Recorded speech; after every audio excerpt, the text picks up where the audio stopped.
अस्सलाम वालेकुम। मुझे उम्मीद है आपने लास्ट लेक्चर प्रैक्टिस किया होगा और लास्ट लेक्चर में हमने कुछ डिफरेंट एंगल से एक इम्प्लीमेंटेशन की थी सी प्लस प्लस में।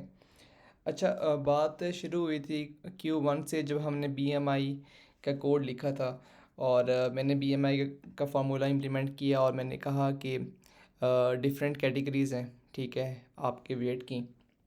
और मैंने उस टाइम आपको बताया था कि आप या पे अंडर वेट होंगे या नॉर्मल वेट होंगे, ओवर वेट होंगे, कोई एक कैटेगरी में आप लाई करेंगे। ऐसा पॉसिबल नहीं है कि मैं अंडर वेट भी हो जाऊँ और ओवर वेट भी हो जाऊँ एट द सेम टाइम। ठीक है, जब हमारे पास इस तरह का सिनेरियो आता है कि हम एक ही कैटेगरी या एक ही हमने कंडीशनल स्टेटमेंट सेटिस्फाई होती है, उस केस में सारी कंडीशंस चेक करने की ज़रूरत नहीं है।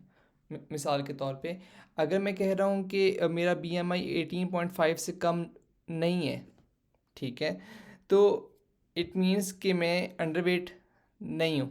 ठीक है, अगर ये पहली कंडीशन अनसेटिस्फाइड है तब दूसरी कंडीशन चेक होगी। अगर सपोज करें तो दूसरी कंडीशन सेटिस्फाई हो जाती है तो बाकी रिमेनिंग कंडीशन चेक करने की ज़रूरत नहीं है। ऐसे अगर फॉर एग्जांपल पहली ही कंडीशन सेटिस्फाई हो जाती तो आखिरी तीन कंडीशन चेक करने की भी ज़रूरत नहीं है। अच्छा, कोड आउटपुट के पॉइंट ऑफ व्यू से बिल्कुल ठीक था, लेकिन प्रोग्रामिंग प्रैक्टिस के पॉइंट ऑफ व्यू से ठीक नहीं था। ठीक है, और इसकी हमने एक और एग्जांपल देखी जब हमने ग्रेड कैलकुलेट किया और मैंने कहा था यार हमारा एक वक्त में एक ही ग्रेड आ सकता है। अगर ये फॉर एग्ज़ाम्पल मेरी पहली कंडीशन अनसेटिस्फाइड है तब तो दूसरी चेक होनी चाहिए। अगर दूसरी भी अनसेटिस्फाइड है फिर तो तीसरी चेक होनी चाहिए। अगर सपोज करें तीसरी सेटिस्फाइड सेटिस्फाइड हो गई है और मेरा ग्रेड सी है, तो क्या रिमेनिंग कंडीशन को चेक करने की ज़रूरत है? नहीं है। बट इस जो ये जो कोड आपके सामने है, इस प्रोग्राम के अकॉर्डिंग सारी कंडीशन चेक हो रही हैं, रिमेनिंग कंडीशंस भी चेक हो रही हैं। तो इसका सलूशन हमने डिस्कस किया क्वेश्चन नंबर 3 में। हमने कहा एक काम करते हैं कि एक इफ़ स्टेटमेंट लगा देते हैं, अगर ये एग्जीक्यूट होगी तो वेल एंड गुड, ठीक है, अगर एग्जीक्यूट ना हुई तब जाके वो एल्स ब्लॉक में आएगा। और एल्स के अंदर हमने कहा चलो एक और इफ़ लगा देते हैं, अगर ये इफ़ एग्जीक्यूट होगी लाइक सेटिस्फाई होगी फिर तो एल्स एग्जीक्यूट ही नहीं होगा, लेकिन अगर अनसेटिस्फाइड है फिर एल्स की बॉडी में आएगा और अगली कंडीशन को चेक करेगा। तो आसान अल्फाज में जैसे ही पहली कंडीशन सेटिस्फाई होगी ना, रिमेनिंग कंडीशन चेक नहीं होंगी क्योंकि वो एल्स की बॉडी में चली जाएंगी। ठीक है, तो हमने एक तरह से एक डिफरेंट एंगल से कोड लिखा कि जैसे ही पहली कंडीशन सेटिस्फाई हो आने वाली कंडीशन को चेक करने की अब ज़रूरत नहीं है। ठीक है, और एक इशू इसमें आया। अच्छा, इनफैक्ट एक पॉइंट मैं हाईलाइट कर दूं कि यहाँ पे पर मैंने इनपुट वैलिडेशन नहीं की जो शायद करनी चाहिए थी, कि आपका जो मंथ है वो 1 से लेकर 12 तक होना चाहिए और जो डे है 1 से लेकर 30 या 1 से लेकर 31 तक होना चाहिए। ठीक है, और अगर फेब का महीना है तो 28 या 29 तक होना चाहिए। तो ये चेक्स आप लगा लीजिएगा, फ़िलहाल ये मेरा टॉपिक नहीं था। अच्छा, और जो एक्चुअल पॉइंट मैंने लास्ट लेक्चर में भी हाईलाइट किया था वो ये था कि ये जो नेस्टेड इफ एल्स का स्ट्रक्चर है काफ़ी डिफ़िकल्ट है, लाइक इसको रीड करना मुश्किल है। ठीक है, तो इसका सलूशन ये है कि हमें सी प्लस प्लस और बाकी प्रोग्रामिंग लैंग्वेज भी एक सिंटैक्स देती हैं जिसे कहते हैं एल्स इफ स्ट्रक्चर। ठीक है, तो कॉन्सेप्ट यही है, इसी कंसेप्ट को हम आगे लेके चलेंगे, लेकिन सिंटैक्स डिफरेंट है और वो जो हम सिंटैक्स आज स्टडी करेंगे इज़ कंपैरेटिवली आसान है। ठीक है, अच्छा, ये इफ़ है। चलिए मैं इस पूरे कोड को कॉपी करता हूँ क्वेश्चन नंबर 4 में। ठीक है, और ये जो सारा एल्स है ये मैंने रिमूव कर दिया।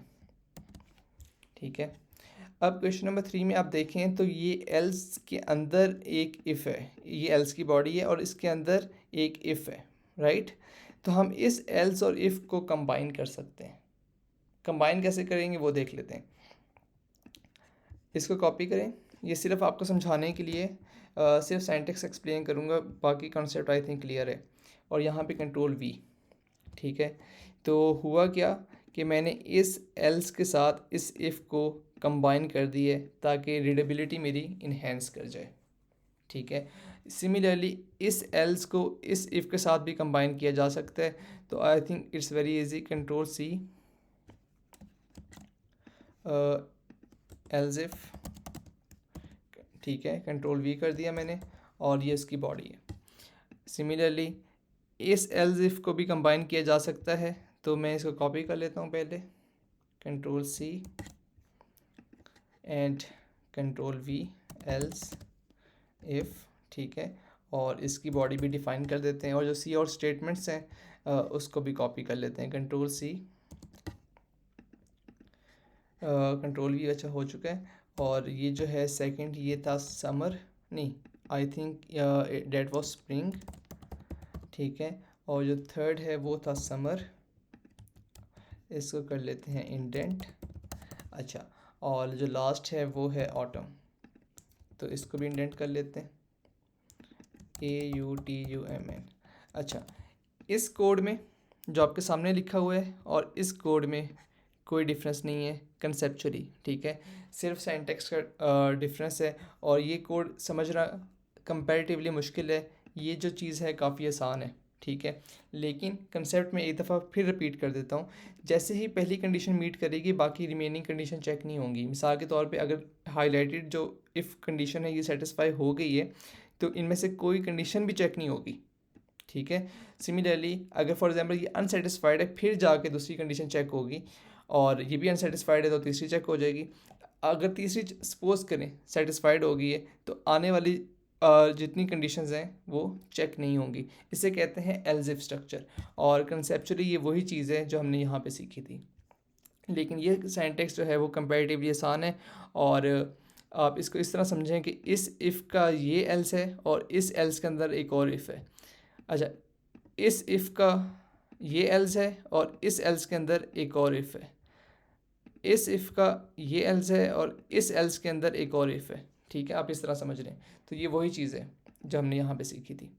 और अगर यही कॉन्सेप्ट में अप्लाई करूँ BMI या फिर ग्रेड्स में, तो पहले इफ़ को आपने इफ़ रहने देना है, और जो रिमेनिंग है वहाँ पे आएगा एल्स इफ़, ठीक है। तो जो हमारे पास इशू था वो रिज़ॉल्व हो चुका है। हमने कहा था ना कि यार अगर पहली कंडीशन मीट कर जाए तो बाकी कंडीशन मैं क्यों चेक करूं, तो एल्स इफ के स्ट्रक्चर के साथ बाकी कंडीशन चेक नहीं होंगी। अगर फॉर एग्जांपल मेरा बी ग्रेड आ गया है, सी और स्टेटमेंट एग्जीक्यूट हो गई है, तो ये बॉडी इनमें से कोई भी स्टेटमेंट एग्जीक्यूट भी नहीं होगी, ठीक है। एनीवेज Q1 की अगर मैं बात करूं, तो अगेन पहले इफ़ को आपने इफ़ रहने देना है और बाकियों को एल्स इफ, ठीक है। तो ये इशू भी रिज़ॉल्व हो जाएगा। लाइक मैं किसी एक कैटेगरी में लाइक करता हूँ, ठीक है, जो मेरा वेट है, तो इन दैट केस बाकी कंडीशंस चेक नहीं होंगी। इसका मतलब ये नहीं है कि बाकी सारी चेक नहीं होंगी। जैसे ही पहली कंडीशन मीट करेगी, फॉर एग्जांपल ये कंडीशन मीट करेगी, तो रिमेनिंग जो है वो चेक नहीं होंगी, ठीक है। इस बात का ये मतलब है। तो आप इसको प्रैक्टिस करें। आई थिंक सिर्फ सिंटैक्स का डिफरेंस है, बाकी कोड जो है वो मैं लास्ट लेक्चर में एक्सप्लेन कर चुका हूँ, और इसी को हम आगे लेके चलेंगे in the coming lectures. Thank you very much.